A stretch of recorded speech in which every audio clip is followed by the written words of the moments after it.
are going to learn English grammar. आज आपल्याला पाहायचा नवीन कन्सेप्ट. कुठला कन्सेप्ट आहे? इंग्लिश परफेक्ट करायचं आहे ना, तर नवीन नवीन शिकायलाच हवं. आज आपल्याला पाहायचा use of no sooner than. Okay, चला वेळ न घालवता पाहूया नो सूनर दॅन कसं वापरायचं आहे, ट्रिक काय आहे त्यासाठी व्हिडिओ एंड पर्यंत पहा. सेंटेन्स घेऊया first.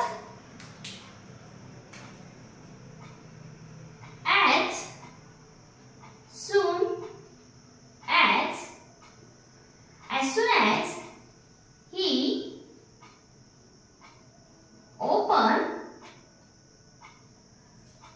the door, the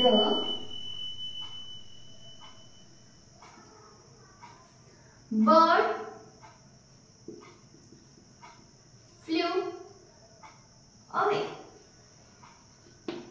As soon as he opened the door, the bird flew away. आणि समजून घ्या सेंटेन्स कसं आहे. जेव्हा आपल्याला as soon as झालं म्हणजे काय होते पाहूया. Sentence first as soon as म्हणजे दोन घटना लागोपाठ घडतात. त्याच्यामध्ये दोन घटना काय होतात लागोपाठ घडतात. मग त्या कशा घडतात काय होतंय चला पाहूया.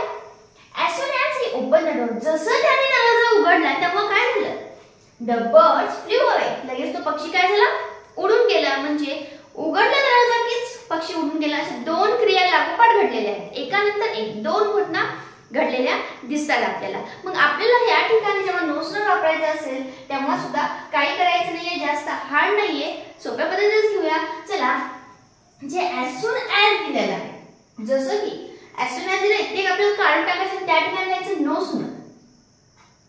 No sooner. ओके, पहा हेल्पिंग वर्ब काय आले, हॅड काही आलेले का नाही आलेलं. मग वर्ब बघा ओपन ईडी आले. मग आपण काय लिहायचं ईडी असेल तर डीड. टू डू वापरायचं. No sooner did. काय वापरणार आपण नो सूनर डीड ही. आता ओपन घ्यायचं का ओपन घ्यायचं, ओपन घ्यायचं. बिकॉज आपण या डीडचं रूपांतर त्या डीड मध्ये केलंय, ईडीचं रूपांतर, त्याच्यामुळे ते ओपन घ्यायचं. Open the door. आता दॅन वापरा. कधी हे डॉट दिसतंय त्या डॉटच्या जागी आपल्याला वापरायचं दॅन. ओके, मग या दॅन ने दुसरं सेंटेन्स आपल्याला जोडता येतं आणि दुसऱ्या सेंटेन्स मध्ये काही बदल करायचा नाही, ऍज इट इज सेंटेन्स द्यायचं. कॉमा काढून टाका, त्या ठिकाणी दॅन लिहा. आता कॉमा द्यायचा नाहीये, नंतर लिहायचं the bird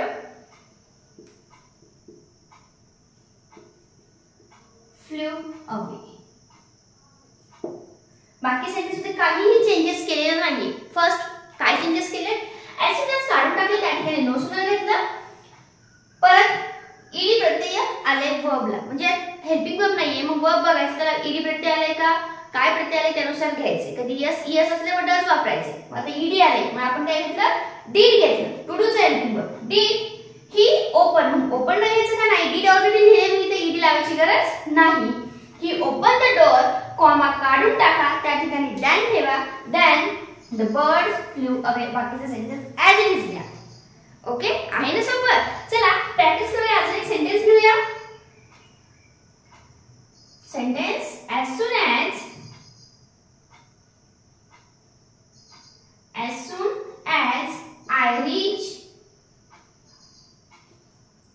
the home, comma, पहा इथे कॉमा दिलेला आहे, कॉमा the guest ते म्हणला अराईव्ह म्हणा गेस्ट. मी जसं घरी गेले की लगेच पाहुणे आले. आपल्याला असं बोलायचंय. ओके, मग या ठिकाणी आपल्याला काय करायचंय, हे as soon as काढून टाकायचं आणि यूज करायचं नो सूनर. ओके, मग नो सूनर कसं यूज करणार, as soon as च्या जागी नो सूनर द्या. No sooner. परत काय केले, हेल्पिंग वर्ब आले का नाही आलेलं. मग वर्ब बघा रीच आहे, इथे सुद्धा ईडीच प्रत्यय आलेले आहे. आपण त्याचा सुद्धा एक व्हिडिओ बनवणार आहे ज्या ठिकाणी ते सगळं वेगवेगळं असेल. मग काय करायचं, काही करायचं नाही. मी मगाशी प्रत्येकाचं टू डू म्हणजे कसं वापरायचं असतं. यस किंवा येस असेल वर्बला तर डज वापरा, फर्स्ट फॉर्म असेल तर डू वापरा आणि ईडी प्रत्यय असेल तर डीड वापरा. ओके, नो सूनर डीड द्या, आयला आय. आता रीच इज काय ना रीच होणार. No sooner did I reach the home. जसं मी पोहोचलो नाही तसं लगेच कोणे आले होम, कॉमा काढून टाका, त्या ठिकाणी दॅन द्या. then the guest came. Then नाहीये, दॅन आहे, मग. ओके, देन म्हणजे मग म्हणतो आपण, दॅन असं आहे. थोडंसं चेंजेस आहे, तेवढं लक्षात ठेवा. काय केले, ऍज सून ऍज, जसं मी ओपन केला डोर की लगेच पक्षी उडाला, तर त्या इथं काय केले, नो सूनर डिड म्हणले, मी उघडलं नाही की लगेच ते पळाला, असं म्हणू शकतो. ओके, मीनिंग पण समजून घ्या. As soon as I reach the home, मी जसं घरी पोहोचलो ते गेस्ट पाहुणे आले होते, किंवा मी घरी पोहोचलो की लगेच पाहुणे आले होते. ओके, या पद्धतीने मग याला आपण कसं म्हणणार, नो सूनर डिड, मी जसं पोहोचलो नाही तसं पाहुणे आले, असं म्हणायचंय. Okay, no sooner did I reach the home then the guest came.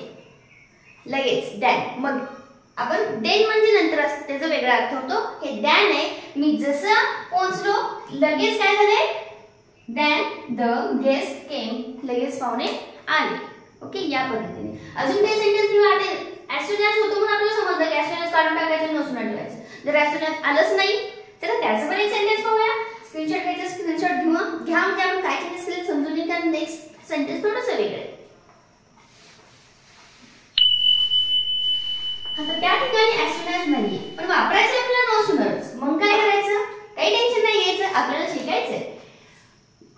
Father had returned from the office. याच्यामध्ये मॅक्झिमम हार्डली हॅड सुद्धा येतात वापरायला. ते कसं करायचं त्याचा पण व्हिडिओ टाकणार आहे. चला ते पण शिकूया. हार्डली हॅड आधी हे बघूया. He was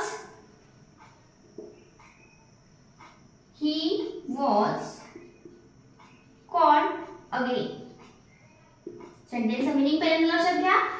father had return from office, he was called again. ते जसं ऑफिसवर वापस आले तसं त्यांना काय लगेच त्यांना फोन आला की त्यांना ही वॉज कॉल्ड अगेन, त्यांना वापस अगेन म्हणजे परत त्यांना बोलवलं आहे असं तिथं सांगितलं आहे. तर आपल्याला या ठिकाणी नो सूनर वापरायचं आहे. तर कसं वापरणार, सुरुवात आपल्याला नो सूनर करायची. घ्या नो सूनर.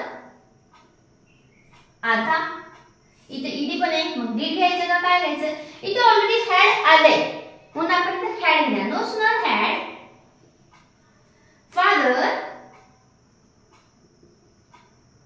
आता इथे ईडी काढायचं का मग नाही, काही करायचं नाही, फक्त हे हॅड इथे घेतलं. Father return from the office, comma काढून टाकूया. त्या ठिकाणी काय करायचंय, then he was called again. पहा मी काय केले इथं no sooner as soon as नाहीये, मग काय सरळ वाक्य सुरुवात नो सूनरनी करा. केली वाक्य सुरुवात नो सूनरनी. याच्यामध्ये काही हेल्पिंग वर्ब आले का बघा, नाही. इथं आलेलं आहे, नसेल तर आपल्याला वर्ब नुसार घ्यायचं, टू डू चे. आलेलं आहे म्हणून हॅड घेतलं. हॅड फादर हॅड ऑलरेडी दिले, मग बाकीचे सेंटेन्स ऍज इट इज लिहा. Father return from the office, comma काढून टाका. त्याच्यातून दॅन ठेवा. ही वॉज कॉल्ड. ते सेंटेन्स आलेलं असतं ते ऍज इट इज लिहा. ओके, असं सोपं आहे आपल्याला. यूज ऑफ नो सूनर, असं हार्डली हॅड आहे. Use of as soon as पण आहे, कारण नो सूनर पण त्यात ऍज सून ऍज वापरायचं असतं. त्यावेळेस पण आपल्याला चेंजेस करायचे आहेत, त्याचा व्हिडिओ मी टाकणार आहे. ओके, चला कमेंट मध्ये सांगा चला व्हिडिओ कसा वाटला. काही डाऊट असेल ते सुद्धा कमेंट मध्ये सांगा. चला काही क्वेश्चन असतील ते सुद्धा कमेंट मध्ये टाकत चला आपण सॉल्व्ह करत जाऊया. लाईक करून घ्या आणि शेअर